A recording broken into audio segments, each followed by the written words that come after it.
Assalamualaikum warahmatullahi wabarakatuh. Perkenalkan, nama saya Septia Mayanisi, NPM 200302036, Prodi Perbankan Syariah. Di sini saya akan menjelaskan materi tentang sejarah pertumbuhan dan perkembangan usul fiqh, di mana pada masa yang pertama yaitu masa Nabi Muhammad. Pada masa Nabi Muhammad masih hidup, seluruh permasalahan fikih atau hukum fikih dikembalikan kepada Rasul.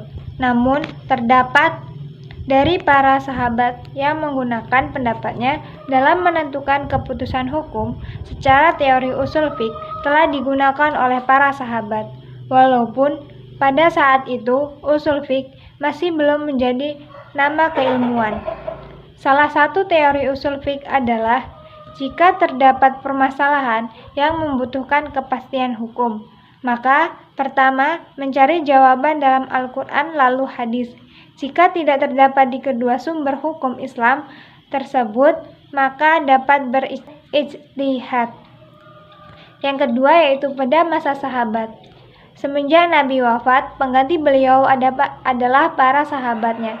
Periode ini dimulai pada tahun 11 Hijriah sampai pertengahan abad Hijriah atau 50 Hijriah. Pembinaan hukum Islam dipegang oleh para pembesar sahabat seperti Umar bin Khattab, Ali bin Abi Thalib, dan Ibnu Mas'ud.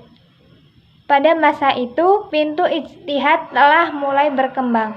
Pada masa Nabi SAW, tidak pernah mereka gunakan terkecuali dalam permasalahan yang amat sedikit. Para sahabat menggunakan al-royu dalam melakukan ijtihad. Al-royu dalam pengertian mencakup qiyas, istihsan, dan istilah. Meskipun demikian, mereka belum menamakan metode penggalian hukum seperti ini dengan nama ilmu usul fiqh.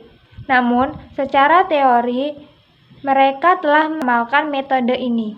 Adapun masa yang ketiga yaitu masa tabi'in. Pada masa tabi'in, penggalian hukum Islam semakin meluas. Oleh sebab itu, berbagai permasalahan baru muncul ke permukaan. Hal ini tidak terlepas dari imbas meluasnya daerah kekuasaan Islam. Lalu, para ulama terbesar ke pelosok-pelosok negeri dan mereka banyak melakukan ijtihad.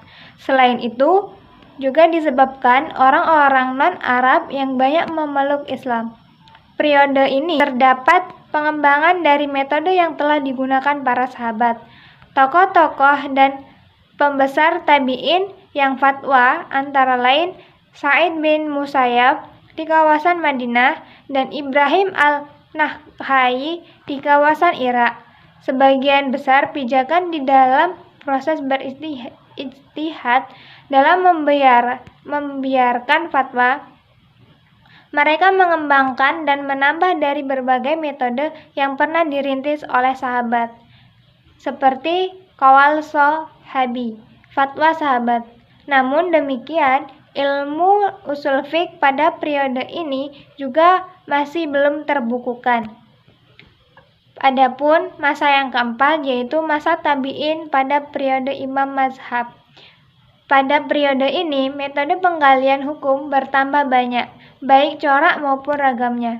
Dengan demikian, bertambah banyak pula kaidah-kaidah ijtihad hukum dan teknik penerapannya. Seperti contoh, Imam Abu Hanafi dalam memutuskan perkara pembatasan ijtihadnya dengan menggunakan Al-Quran, hadis. Fatwa-fatwa sahabat yang telah disepakati dan berijtihad dengan menggunakan pelanggarannya diri sendiri, seperti istihsan. Abu Hanafi tidak mau menggunakan fatwa ulama pada zamannya.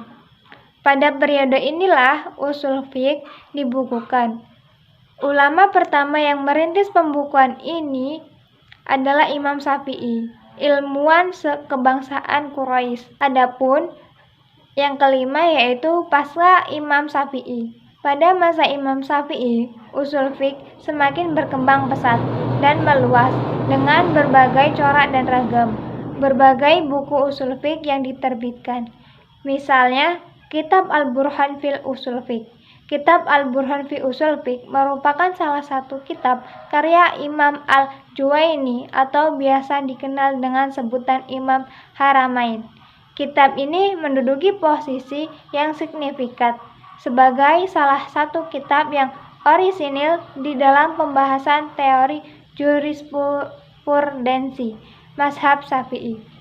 Dalam rangka menghargai karya tokoh bernama lengkap Abu al-Malik bin Abdillah bin Yusuf al-Juwaini. Secara umum, kitab Al-Burhan terdiri dari 8 sub pembahasan. Kedelapan sub tersebut meliputi pembahasan al-bayan, al-ijma, al-qiyas, al-istidlal, al-tarjihat, al-nas, ijtihad, dan al-fatwa.